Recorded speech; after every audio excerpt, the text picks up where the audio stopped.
Namaskaram, ladies and gentlemen.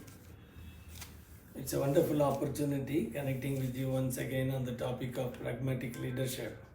So, we have been systematically developing the concept of pragmatic leadership so far, and I'm sure that you are getting some kind of an idea what this subject is all about. So, to build the subject further, people generally would like to know why somebody has to move up in the career, which is the common objective of every human being. And we have spoken about this at length in the previous videos. And at the cost of some repetition, I just want to supplement some more ideas. So, we all know as human beings, we want to progress in our career so that we come to the topmost position in the organization. Just to give you an example, when I was growing up as a budding engineer in the beginning, the company in which I was working, all the managers used to have a company car, and then they used to come in a much more luxurious manner. Then as a budding engineer, I used to travel by bus and reach the company and so on. And they used to have fancy titles as managers. And it was a dream for a young engineer like me that one day I should become like them. So there are a variety of reasons that those ambitions were there in the young mind on those days. One is that by reaching that position, you get a much better salary and your social status goes up, and also you are able to control a bigger responsibility so that a lot of people report to you, and you are more and more known to the rest of the people in the organization.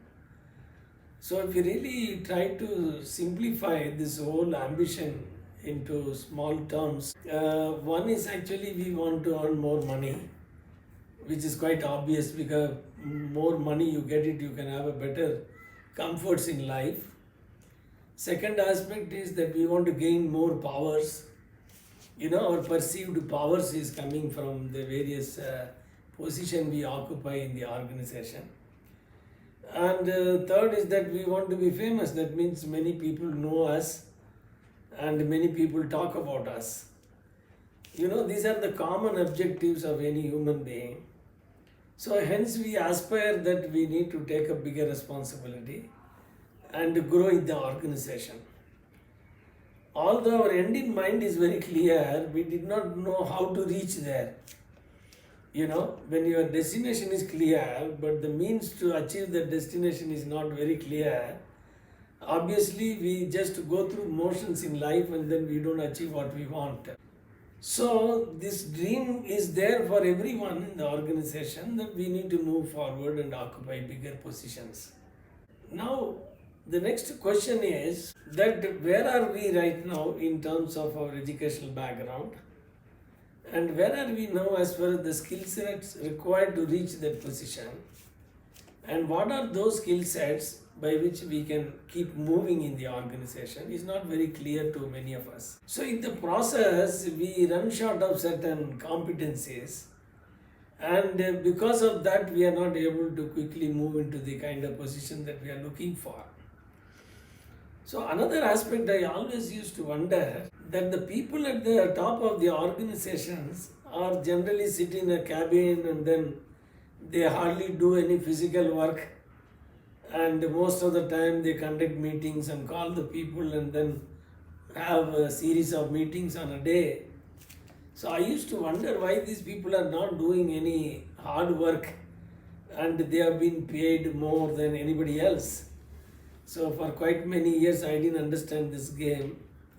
But one thing you will notice that there are people in the organization who do things, and there are people in the organization think about the future and then they guide the people. So that means if you look at the organizational spectrum, there are doers and there are thinkers. So you will find the doers are the people who do the lot of physical work, and thinkers are the ones who really find the direction for reaching the destination. So in other words, as you move up in the organization ladder, your doing job keeps on coming down and your thinking job keeps on increasing, then the next question is, what do you really think? So I was asking this question when I wrote the book, that as you are moving up in the ladder, less and less of doing work. So that means whatever that instructions you give, the rest of the people are going to do it. Then what is the job left for the person who is really leading the organization?